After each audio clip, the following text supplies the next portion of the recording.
I like always to start, for those of you joining us for the first time, I would like to start sharing about anything before that by acknowledging the land acknowledgement we have here in our territory here in Ontario for the First Nations. And it reads, the City of Toronto acknowledges that we are on the traditional territory of many nations, including the Mississaugas of the Credit, the Anishinaabe, the Tipawa, the Haudenosaunee, and the Wendat people, and is now home to many diverse First Nations, Inuit, and the Métis people. With that being said, my name is Noah Mugenyi, registered psychotherapist and the clinical director at Toronto East Psychotherapy and Psychological Services.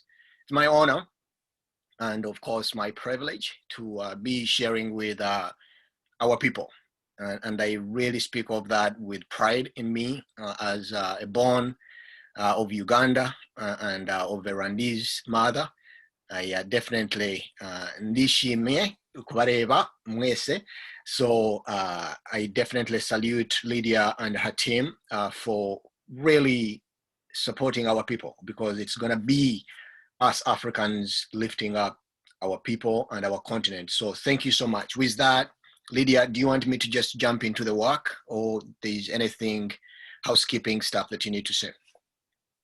Absolutely. I think you are welcome to begin the presentation, because that's the most important part of today's conversation. And then we can be, we can engage with the audience with the conversation right after. But let's start the conversation. Thank you. Like many of you know, in my sharing and workshops and lectures, I like to start by creating a safe space for us to doing this kind of work. We live in busy lives, even with COVID going on. So I would like us to really bring our attention to this space by inviting you to really make note of the sounds around you.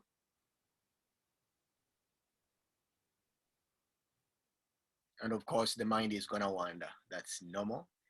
But you may keep your eyes open. Just try to gaze around, maybe the camera, find a space, an area, and keep your eye attention there. As the mind brings thoughts, what you have to do after here, just acknowledge, yes, I hear all of that. Maybe the dinner you have to make, maybe the meeting you have to do, just acknowledge all of that. And try to put it besides you and say, I will attend it to you right after this moment, right after this lecture, right after this workshop. This is your moment. And then as you begin to tap into the sounds, maybe the cars going by, sounds of aeroplanes, birds singing, for those of you who are in Africa, maybe frogs. That's a sense of, of course, hearing. That's good. The sense of sight, make note of the things around your room, around your computer, the colors, the shapes, the sizes. And if your eyes are closed, you may imagine a safe space, a place you've been that brings joy, comfort, the sense of peace. Now we turn our attention to the breathing. Just without manipulating the way you breathe in or breathe out, just at your own pace. Just imagine smelling beautiful flowers, smell of a good candle, a good cologne, as you inhale and exhale gently. The sounds we hear, the sense of sight, and of course, acknowledging our breath, which is a sign of life. As you begin to adjust and coming back to the reality of our good discussion today, opening up your eyes and making, of course, an adjustment you need to make in your chair, making yourself comfortable. I was asked by Beyond the Veil to address a key aspect of accessing mental health. The way I look at it, even for us here in Canada, it's not an easy thing. People might think, of course, when you have a fever, you call your family doctor, you go and get the support you need. For mental health supports, Sometimes we are dealing with maybe stress, which I want to normalize before even I dive into my discussion, that mental health, as we discussed from our first conversation, is good for all of us. We need that. The confusion comes in when we cannot identify mental health or identify it from the illness itself. And the illness itself is not bad or doesn't make people bad. It's a condition we can all go through. So our mental health is not like on a flat line. It goes up and down, based on what we are going through. So as we go through the accessing the mental health services in our communities, be it here in Canada, in Gatineau, or in Alberta, or in Africa, in Rwanda, Kigali, you definitely, I call it a maze. A maze, it's not a straight line that you have depression, you just go to a doctor and you get what you need and it's fixed. It takes a team of supports. It takes a team of clinicians. It takes your family. It takes your friends. It takes your family doctor, your counselor. Maybe somebody at church, for those of you who go to church, so religious leaders. And sometimes people might say, I don't want to open up myself to everybody about my issues. But let me tell you something. The issue starts when we don't talk about it. The issues of mental health begin at the time we admit that we are not going to talk about it. So I really thank you, ladies, my comrades and my sisters, Lydia, Judith, Sibo, and of course the other committee members, and of course the spouses, the husbands that have allowed you to really immerse. This takes time, this takes courage. So I really want to encourage all of us that we're going to do this together. It's like Umuganda, you know, in Rwanda. We have to do this together. And I really appreciate His Excellency Paul Kagame, our president, for really, really nudging the idea of unity and Ubuntu. So with that, let's do our part on our end as clinicians in mental health, really supporting our people, not only here in the diaspora, but also back home. So accessing mental health here, I'm going to try to share my screen. Sibo, let me know if you are able to actually see that. Let me just go back here.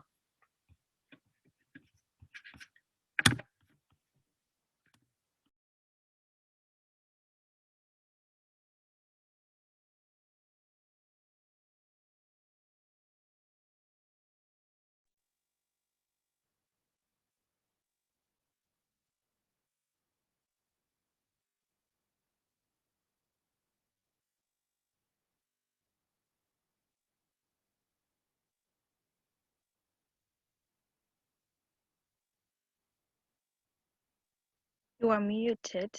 Noah, you are muted. Unmute. Can you hear me now? Yes, now I can. Can you see my screen on your end? I just wanted to make sure. Not yet. Not Not yet. yet. Okay. Just click share, open systems.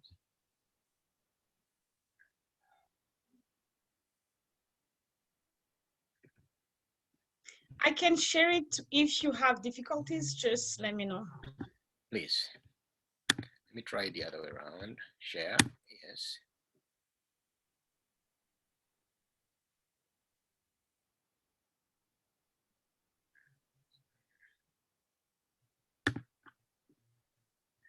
Lydia, try on your end, see if you can get them. As long as I can have them for people to see, I have my side here. Then I can just talk about it. Okay, sure.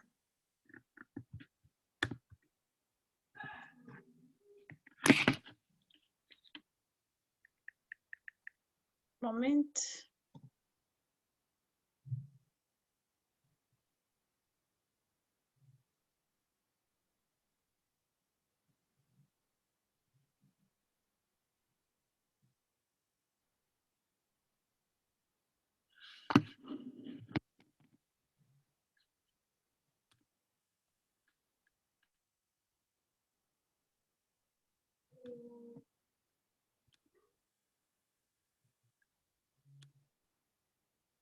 Oh, sorry. Was our first one, I think.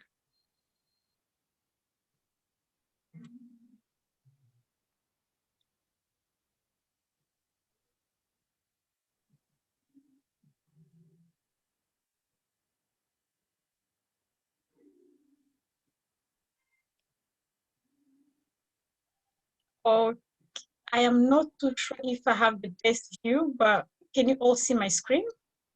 Yes. The one you posted came through, but it's just a different slide. Yeah, it's a different one. So you have to go on the right window where the PowerPoint of Noah is. So we're seeing a gender and socioeconomic perspective. Oh my God, so sorry, Yeah. so sorry. It's okay. It's all right. Oh my God.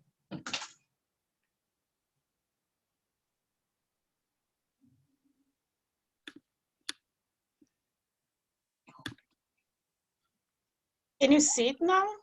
Yep. Okay. Okay. Present. Go on the That's present button so it can go full screen.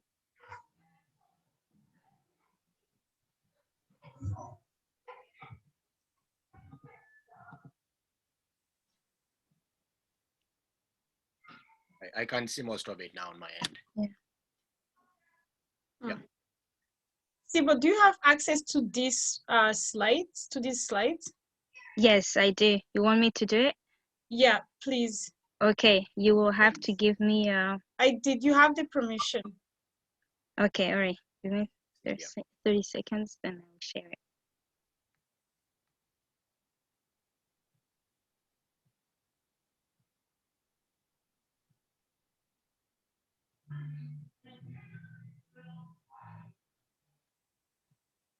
Of course, the domestic violence issues are increasing. Of course, people are drinking more than they used to. We've seen higher rates of depression and all that. It may be different in some parts of the country or in some parts of the world, but these are the realities and the statistics that are coming out of the healthcare professionals. So in terms of our internal tools, I would think of ways, of course, before we can even think of accessing maybe mental health supports from outside, to start from within. I would like to challenge you to ask yourself every day you wake up, how was your sleep like? In terms of your appetite, how was it like? Are you feeding on time? Are you staying hydrated and things like that? Don't be surprised having, of course, low sugars and then having some stress of some degree. So there could be a connection there. So it's our responsibility again, but start from your internal tools. The external supports may be there, your spouse, your, of course, your other friends, but also the professional supports. As I said, the religious supports from your imam or your pastor or your spiritual leaders. We also have our indigenous beliefs here in Canada.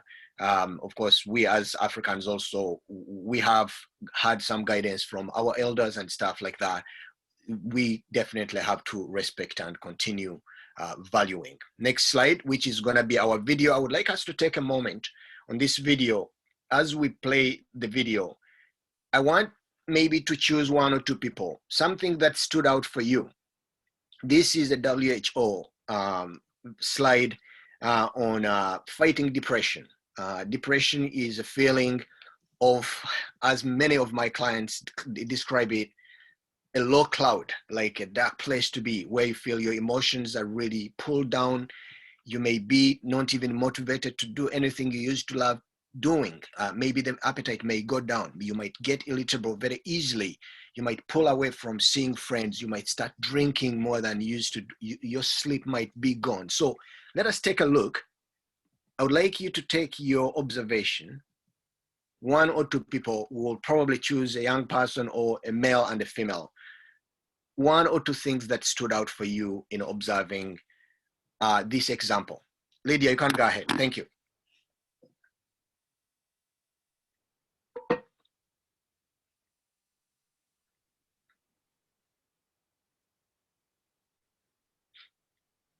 It's about 5 minutes, I believe. 18 minutes. 18 seconds, sorry.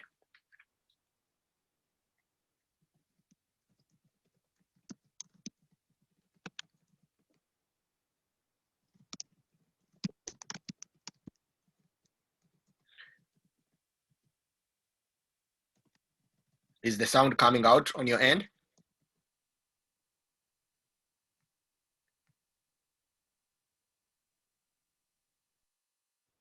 No, I cannot hear the the sound. sound, I think Lydia, to share the screen, you have to allow the sound to be shared as well, so Yeah. you can hear You it. might want to play it from the start, Lydia, if you don't mind. Yeah.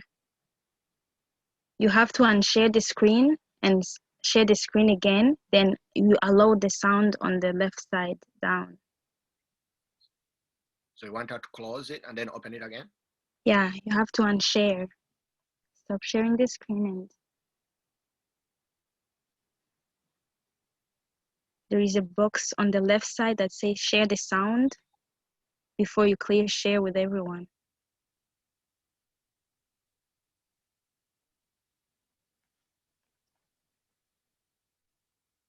Because it was showing, but it wasn't coming up. What is the video on YouTube? How is it called again? Yeah, you can pull it out actually on YouTube. How is it called? I had a black dog.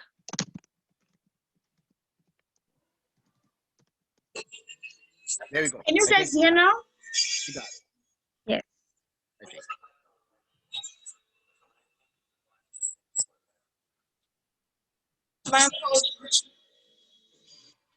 No, really. No, We don't hear. it sounded like it was coming in. Yeah, maybe pull it out of YouTube. I had a black Okay. dog. Yeah, WHO, I had a black dog. Recovering from mental illness if it doesn't pop up. Lydia, would you allow me to share? Yeah, okay, I have to stop sharing. Okay.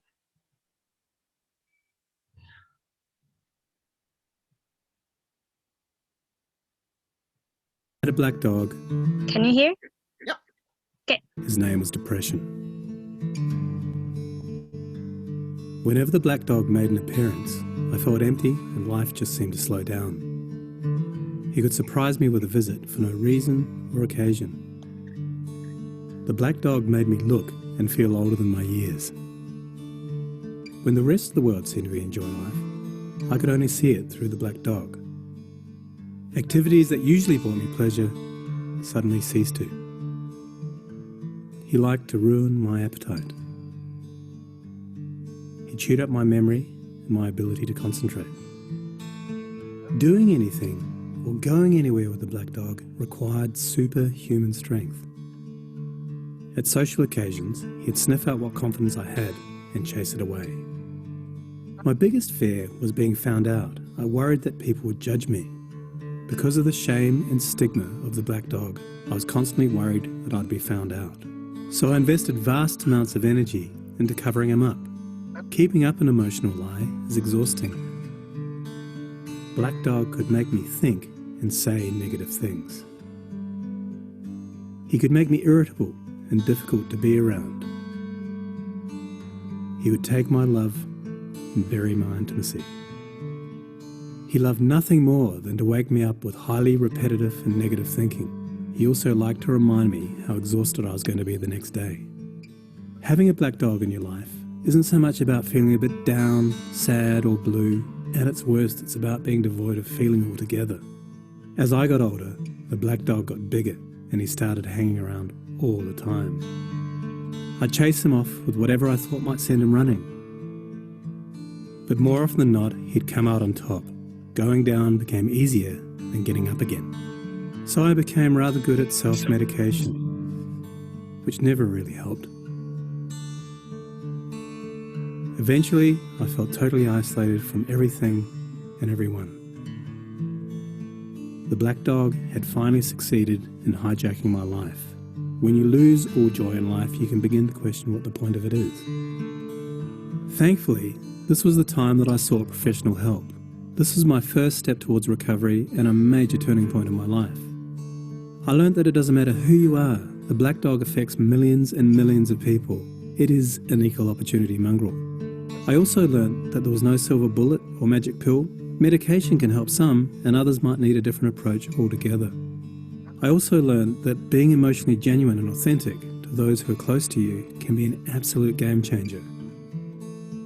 Most importantly, I learnt not to be afraid of the black dog, and I taught him a few new tricks of my own. The more tired and stressed you are, the louder he barks. So it's important to learn how to quiet your mind. It's been clinically proven that regular exercise can be as effective for treating mild to moderate depression as antidepressants. So go for a walk or a run and leave the mutt behind. Keep a mood journal. Getting your thoughts on paper can be cathartic and often insightful. Also keep track of the things that you have to be grateful for. The most important thing to remember is that no matter how bad it gets, if you take the right steps, talk to the right people, black dog days can and will pass. I wouldn't say that I'm grateful for the black dog, but he's been an incredible teacher. He forced me to reevaluate and simplify my life. I learnt that rather than running away from my problems, it's better to embrace them. The black dog may always be part of my life, but he'll never be the beast that he was. We have an understanding. I've learned through knowledge, patience, discipline and humour, the worst black dog can be made to heal. If you're in difficulty, never be afraid to ask for help. There is absolutely no shame in doing so. The only shame is missing out on life. Thank you. Thank you so much. Thank you. Sibo, you have the slides? Sharing them now. No. Thank you so much.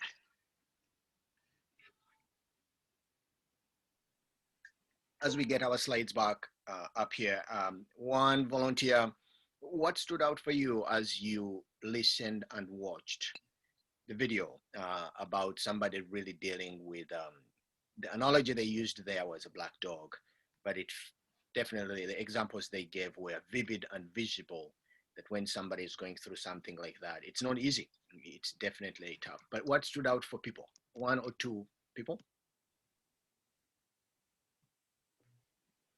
You guys can share under the chat as well. That's right.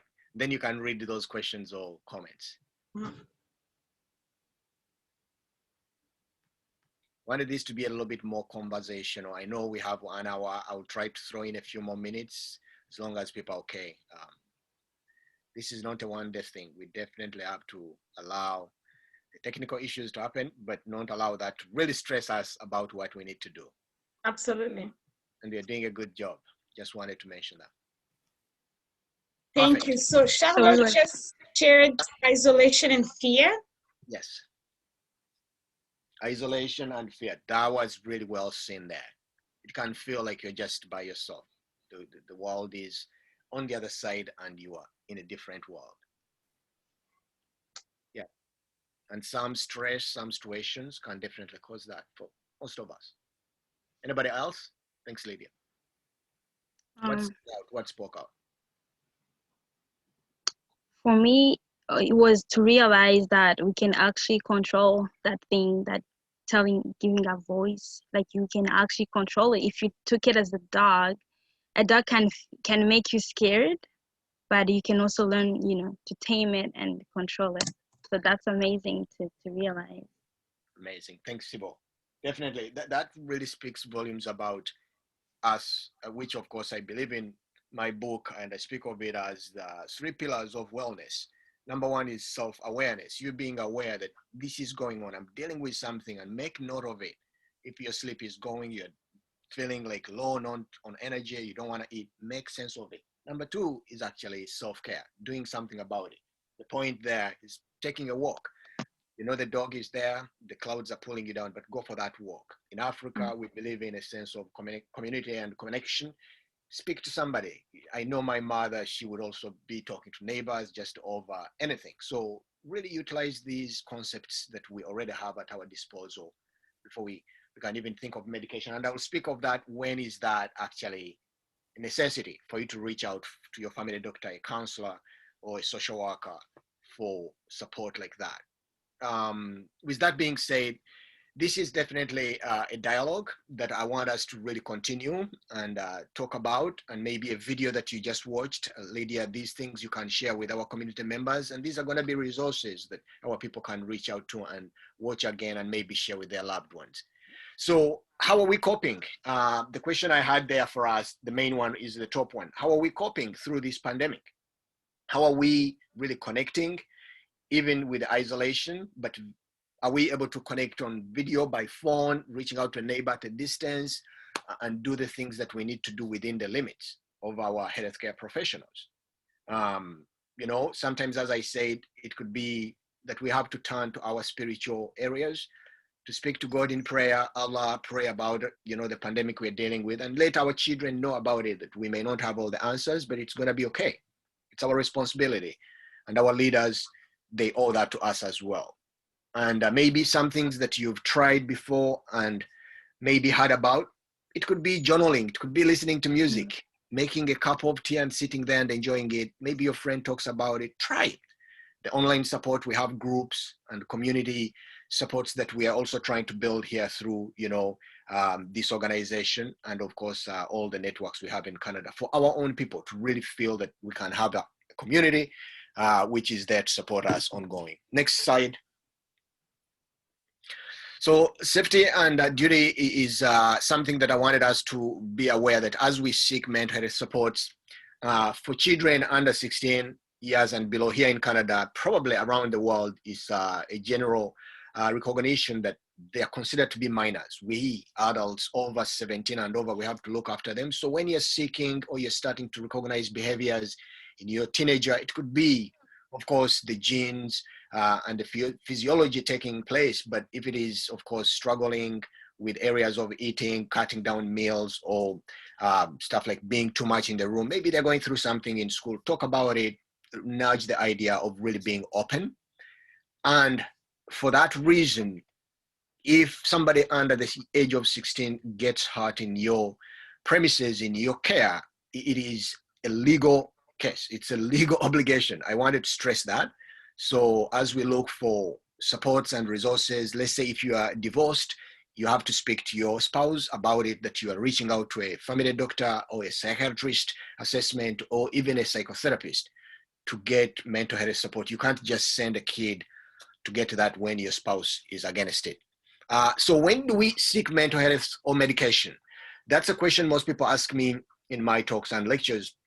You definitely know yourself, but sometimes we don't know ourselves. So the mind can definitely, as we know, it can make you feel down or feel a little bit better. So you have to really gauge that.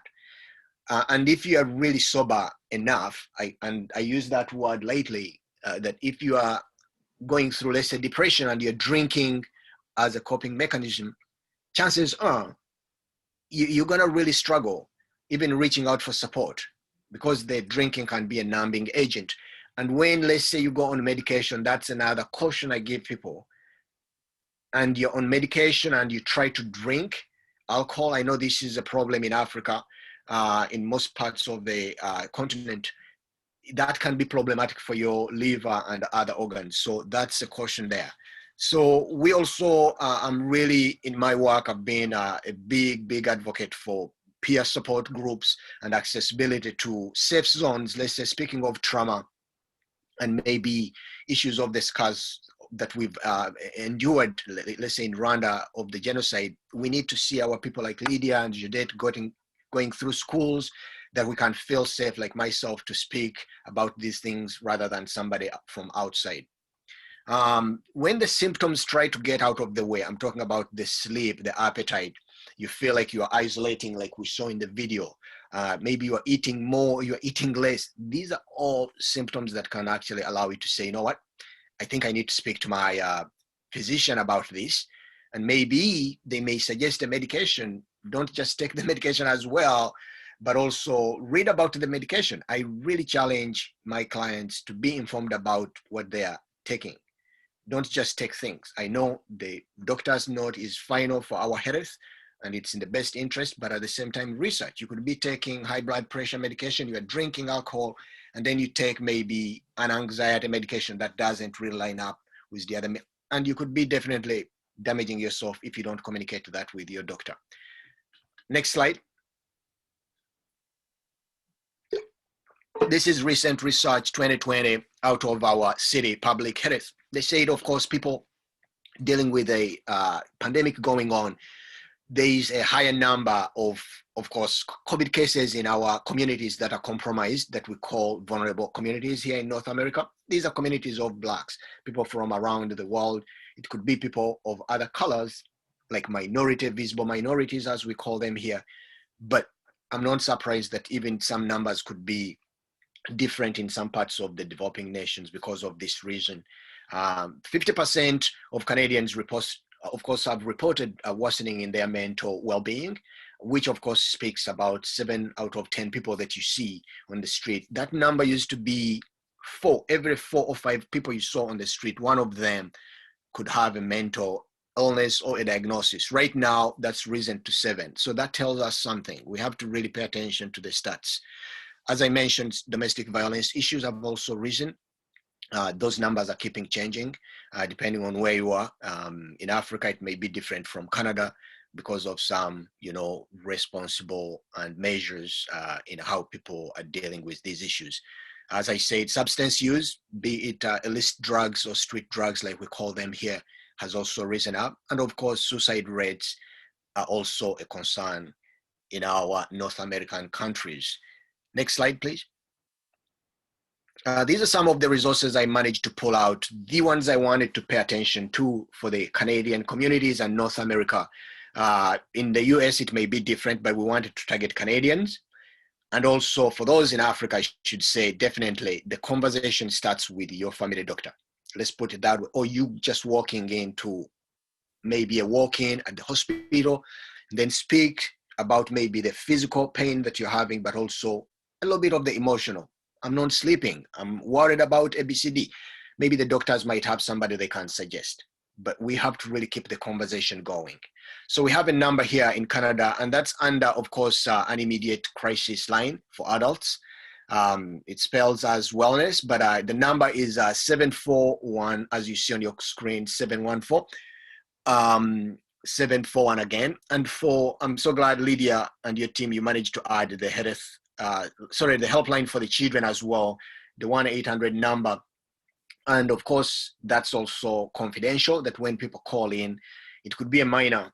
They have liberty to speak about those things, and they will be supported by the professionals on the other end if there is need. These are 24-hour services for Canadians, of course, aged between 5 and 29 for the toll-free number. And as I said, it's confidential, and professionals that are trained in these areas to handle these cases will be on the other end. So our children must be encouraged. They may not feel safe to talk about these things with you or the teacher, but if they know that there is this number, that definitely will be helpful. There's also a number for frontline workers. We know our nurses and doctors or paramedics around the country. They can also, of course, if you know somebody, these are people we believe they could take care of themselves, but we've seen also pastors, imams, and counselors, and doctors, and nurses really burning out because they feel like they just need to carry on this burden of caring for others, but they also need the support. So we need to look out for each other in the communities. This website here, I wanted to point out, is called Here to Help in BC.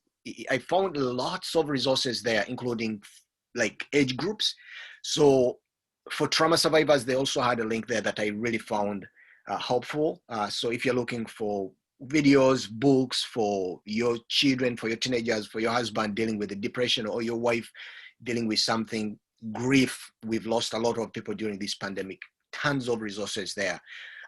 Here in Canada, of course, CAMH is the guru when it comes to mental health and addiction issues, which of course, I like to also pride myself that I specialized in those areas, the trauma, PTSD, and addictions. Our community, both in Canada and in Africa, they can definitely have questions beyond these conversations, and I'm willing to have those channeled towards me if need be, especially those of trauma, high cases of chronic depression. We also have a team in Uganda. For those of you who have relatives in Uganda, we have a team that I can share contact with Lydia for them to be able to speak to somebody, at least without the worry of the cost getting in the way. With that being said, I really want to thank, of course, Beyond the Veil mission and the team that have really been there for us, even through the pandemic, to think about these conversations as important. So I'm going to hand over the microphone back to Lydia and your team. And if there's any questions, I'm really ready and willing to share.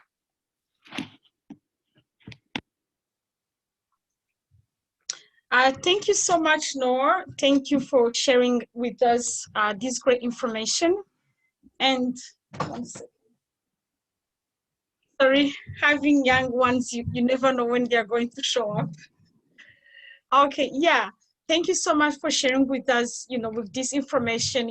As I said before, most of this information are specifically for the Rwandan Canadian community. But at the same time, I promised that I would share with you some information for people in Rwanda. Starting with us, I think I saw our counselor here, Kaneza. Kaneza is with us today. So yeah, we have information, for Beyond the Veil in Rwanda. If you need help to know, what kind of resources, asking questions, we can assist you in a way. But at the same time, I'm gonna share, before I ask people to ask questions for Noah, because I personally have a question as well to share with you after all this information, because it might feel like, this information, but is it something designed for me? What can I do more, things like that, especially when people, for example, don't understand English, I can call, but how am I going to express my needs if I can't even formulate what I need? So one moment I share with you all, 1 second. Can you all see my screen? Yes. Okay, thank you. So yeah, so for Rwanda, for example, the first thing to know is that all Rwanda district hospitals have mental health support services, but most of the time this is, for people who are in crisis. It's not like, about accessing counseling as you need it. It's more of like if you have a family member, who needs emergency support, in your district, they have like, an office or a clinic in every district hospital that can support you. And the second part is that, there is this Isange one-stop center. Most of the services in Rwanda, I realized that it's mostly for emergency situations. So for Isange one-stop center, the number is 3029, mostly for people experiencing sexual and gender-based violence. They can have like services in one, just in one area, like mental health support, collecting evidence, treatment, at Isange, one-stop center. You can have, if somebody, going through that situation or that circumstances, would be good to take them, in an emergency situation.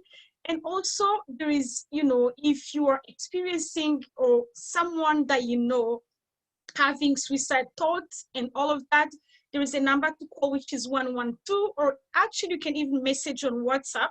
There is a number here, 25778 311 155. So this is a number for the police that can provide immediate support. There is also impressed to see that they have a child helpline for younger kids if you need help for them, mental health services, abuse-related situations. This line can assist as well. And also another hotline for gender-based violence. And also, number 5, there is information about Beyond the Veil in Rwanda. Kaneza is our counselor, also our representative in Rwanda. Although she can provide counseling to everyone coming her way, but at the same time, she can share with you information. She can, guide you on how to, to find help in a way. So I think for the Rwandan part, these are the information that we're able to collect that can help many Rwandans. And I think I'm gonna have to stop sharing. Thank you. I'm gonna have to stop sharing and ask Noah one question. There's somewhere you said, for example, like I won't be like in Africa. I want to be specific in Rwanda. If somebody is having, need an immediate support, you say like, go to your doctor. I feel like that would be more of something you can tell somebody living here, because, we have access to those doctors. Emergency situation, you can walk in Rwanda, you can just walk in a clinic to access support. That's a different situation. Then how can we really assist this, our community in that way, because even those information that I just shared for the Rwandan part, I know that I can ask you to provide more because that's not where you are practicing from. But at the same time, I think having an organization as yourself in Uganda, you can have more suggestion like, what can we tell people really that need immediate attention? Because all these numbers that I shared, it's more of like, somebody has a crisis and we don't want for people to wait for a crisis. What can we tell them? Thank you. Thank you so much, Lydia, for that. No Seriously, I like to think of people not feeling alone. problem. The moment a situation emerges as a giant in your life, you start giving up. You start believing in solutions and options. So I like to tell people, even as they deal with a situation right now, you're not alone. And it starts by actually talking about it. I deal with some children who are abused here, but you'll be surprised. The moment, let's say, a wife starts talking to a pastor about maybe a situation, if it is, of course, I know most issues in Africa go unheard of violence, beatings and abuse verbally. But when you really start and I mentioned about this from a safety perspective, when you really feel like you are becoming most unsafe for yourself, for your children, it could be the other way around. Men are also abused. I like to really acknowledge that. You definitely have to start really speaking to somebody you trust. We call those safe figures, attachment figures. You have to trust a friend, at least one friend in a church, at least in a village that you can talk about. That can be a solution to probably leading you to somebody who knows a counselor or maybe speak to a pastor. Don't really underestimate the help and the support from some of these clergymen and religious leaders. Some of those supports are there, but they could actually have maybe free counseling and you may not know of. The reason why I nudge the idea of even if you are speaking to a doctor, just going for maybe a pregnancy checkup, but there is domestic violence going on. They are not related, but they are related. Definitely talk about, say, you know what, doctor, there's another issue here that I cannot really keep holding. I just need help. Maybe I don't need my husband or my wife to be in trouble, but where can I get some help? Start talking about these things. Going back to your point, the way we've done it also in Uganda, it's also creating some safe space. We've just launched a group for men of courage, where men can definitely talk about mental health issues. Young people will be the next one. But for women, to really have maybe that's an area, depending on our funding here for Beyond the Veil, to start really figuring out how can we use our supports of our people on the ground in Rwanda. We have one counselor there, let's say, for now, but can they be training somebody graduating or somebody to support them to lead groups? Somebody doesn't have to be a clinical counselor to do a group if they are trained. And those supports can be, of course, built as you go, but collaborate with your shareholders, connect with your community members, and with your healthcare providers, as I like to put it. And definitely don't underestimate the power of sleep, eating healthy. You might be going through a depression, figure out how to eat, working out and exercising, because those things you can do, they're in your power. But sometimes when you're feeling low, the energy is not there, and it's understandable. Some days are better than others. Speak about these things. I beg you. You will get to read my book, Lydia, if you don't mind sharing the slides about the book there. I wanted to share that before the end of our meeting. I encourage you to reach out.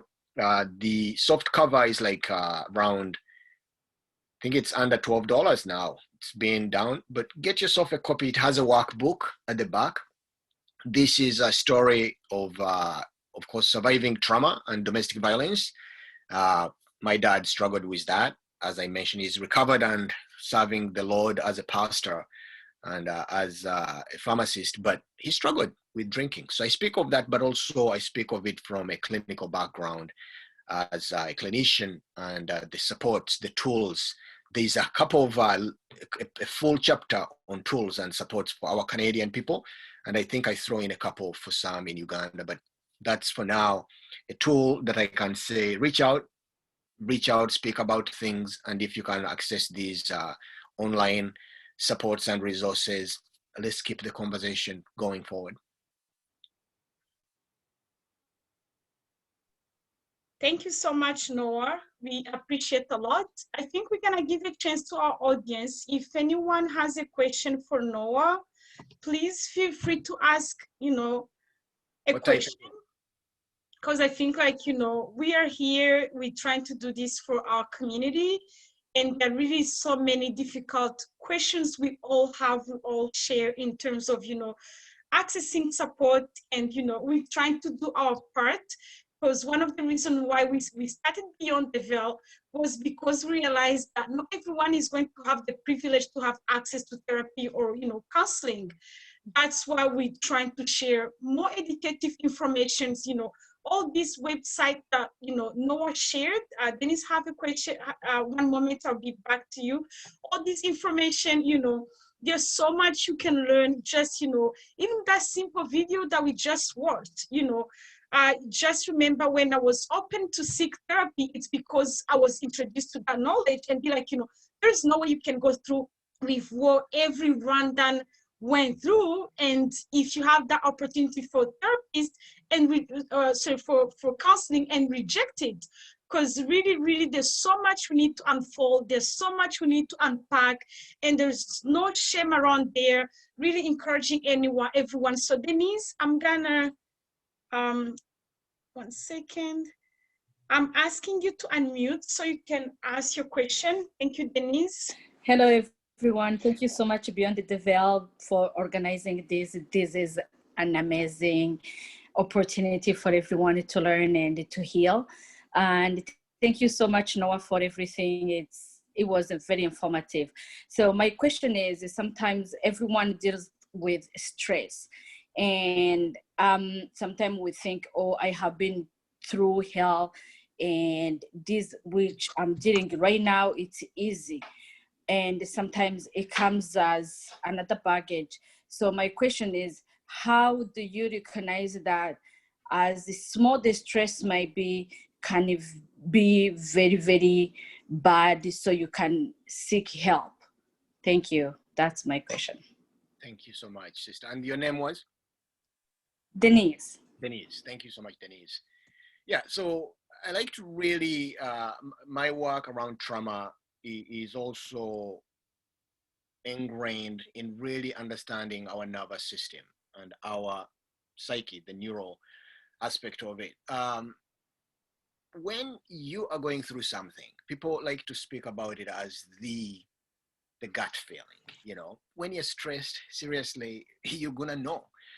Either for men, sometimes it's the signs of sweating, sleeping, gone, or sometimes being oversleeping could be a sign of depression and all of that. But once you start recognizing these changes in your body, your nervous system is telling you something, you need to get into the action mode, as I like to call it, because that's what's going to make a difference. But seriously, it is going to take the effort of recognizing it, being aware of what it is going on. Most people I've seen in my clinic, they've been dealing with depression for maybe 10 years, but they've managed to learn how to manage it and live with it and hold a job. Thank goodness. But things shouldn't go that way. We all know that we need a hand of support, but we need to recognize what it is that we need, what it is that we're going to actually reach out for in order to get better. So again, back to the conversation, listening to your body, your nervous system. If it is the sleep that's getting affected, maybe it's worry about the money or about the relationship, talk about it in writing, maybe journal. I encourage my clients to journal. That's another way of cathartically and reflectively to talk to. It's therapeutic for some people. So these are all tools and avenues that somebody can access to when they start speaking to a professional and figuring out that, the problem is not actually bigger than they are. They're bigger than the problem, but it's just figuring out how to go about it. Thank you so much. Thank you so much, Noah. Thank you, Denise. Yes, we really appreciate your support, and we know that you are already in the same field. Yeah, we love to people, to it's an honor to have people, especially in our community, joining us on this really battle to see what we can do for ourselves and for our community. And actually the question you asked, next Saturday, we're gonna be discussing about, how to cope with stress during the pandemic with Brent. He was here last Saturday. He really shared with us important conversation around, trauma and PTSD during the pandemic. It was really very engaging. Yes, so anyone else have, a question, because we are about to close this discussion, and we want to let you know one of the Day Beyond programming, this workshop we bring into our community. We call them, it's part of Day Beyond programming. It's, part of, on top of what we share with you on our social media platform. Our project coordinator shared those information under the chat. You can follow us and connect with us. We wanted to see how can we offer more. And one of our big vision is actually educating. And if you have had chance to attend, this is the 3rd workshop. We have 7 more coming, and then we'll have more exciting projects to share with you guys. Yeah, but the idea is that we learn together, we support ourselves, we support those around us. Next Saturday will be about stress.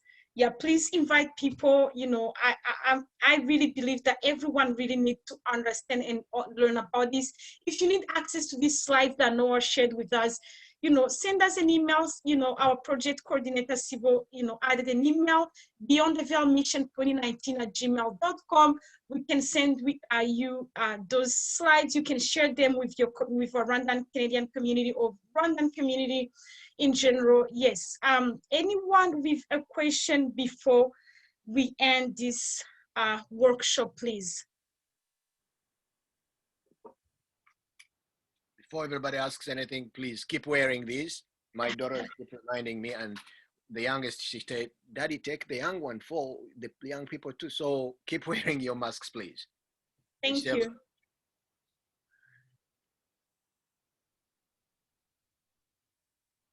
Yes, anyone with a question? My question is about, I want to know. Yeah. I'm sorry. Okay. I want to know about the waiting list right now to see like a counselor or therapist. And if somebody's on a waiting list, is there any, I know we've discussed some of the, like maybe like emergency places where we can connect with people if somebody's having an emergency and they need to speak to someone. My question is like, what is the waiting list for somebody like that right now to seek counseling?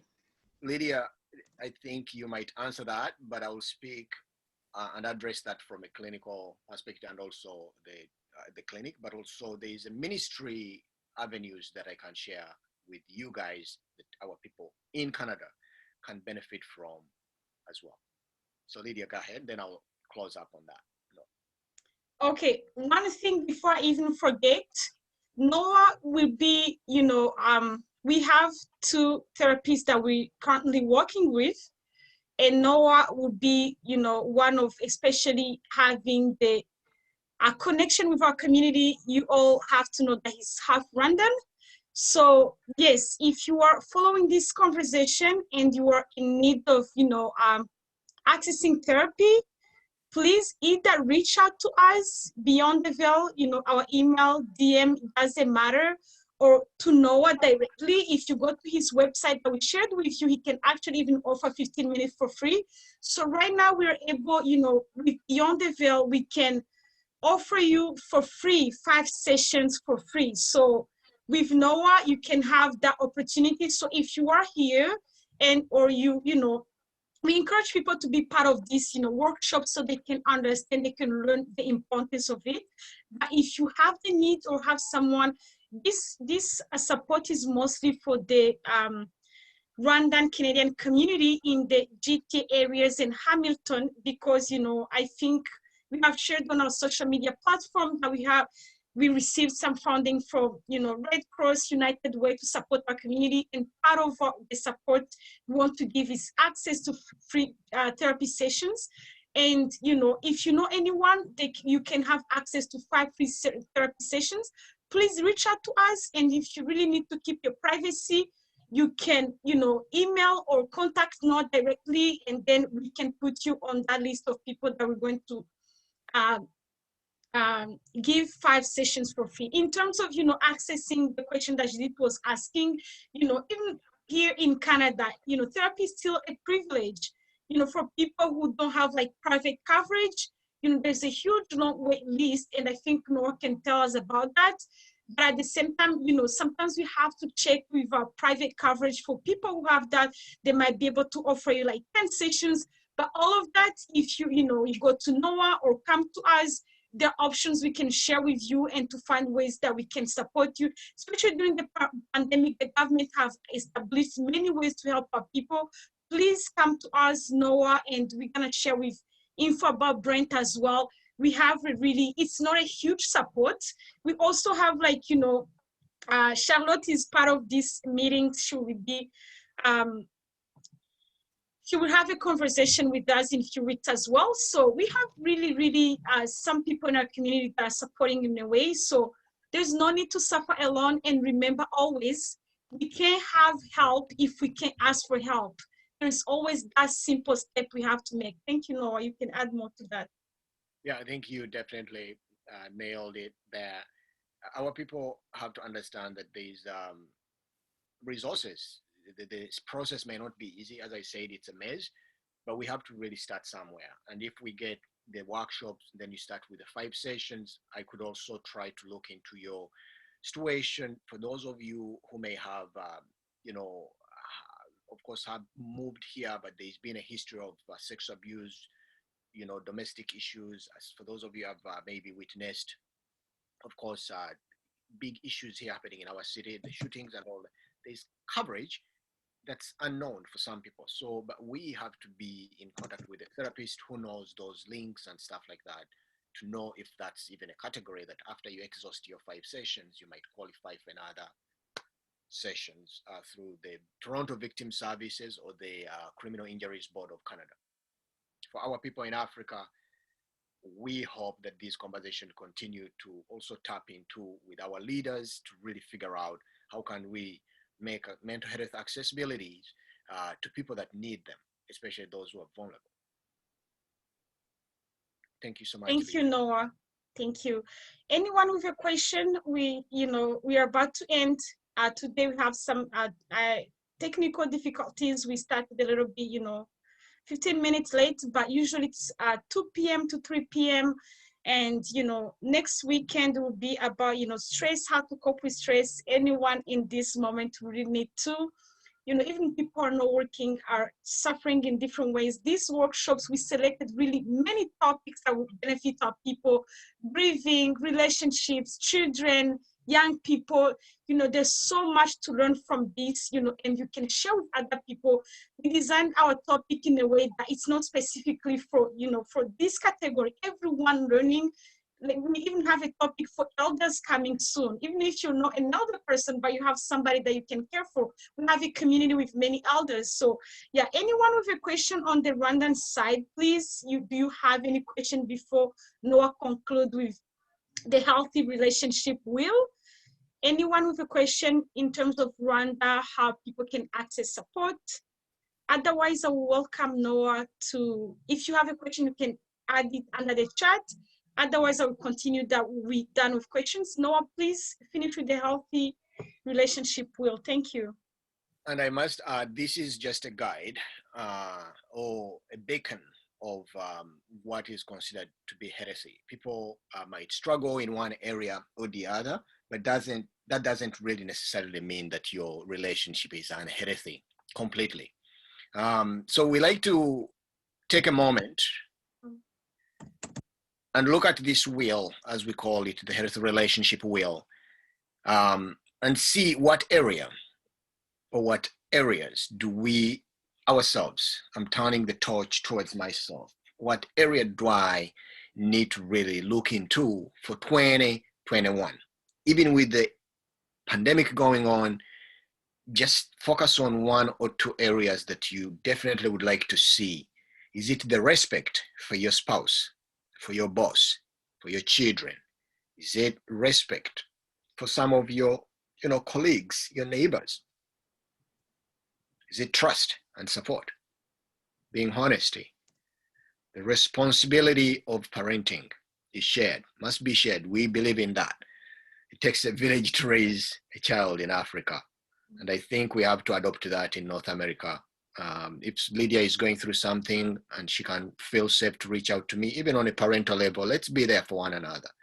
Then the shared responsibility. This is a tricky one for some family systems. But I think that's something that you can really work around and start talking about. Feeling safe around your spouses or your children to talk about these things is the best way to go and the first step. The economic partnership can be something that you can really start thinking about.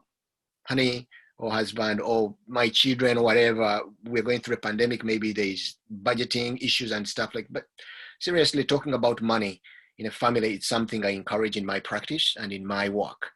The fairness can be taught also to children. Maybe the world is not going to be fair, but this is what we value and believe in. Maybe not being unfair to your sister or your brother, and then try to look at that as an opportunity for teaching and of course mending things. The non-threatening behavior is a big one, and I left that for a reason. Sometimes we take that lightly, depending on our styles of communication. But if your spouse, your children, you start observing that maybe they don't appreciate the way you talk to them, that's a way to look back and say, what is it do I need to change? Is it my tone of voice, or is it the way I deliver my information? With that, I'm gonna let you go, and I definitely wish you God's blessings, and of course for us to keep safe from this pandemic. Let's keep practicing our precautions as advised by the healthcare professionals. And I love you from the bottom of my heart. Love Africa, and God bless you. Yes. Yes, thank you everyone for reading.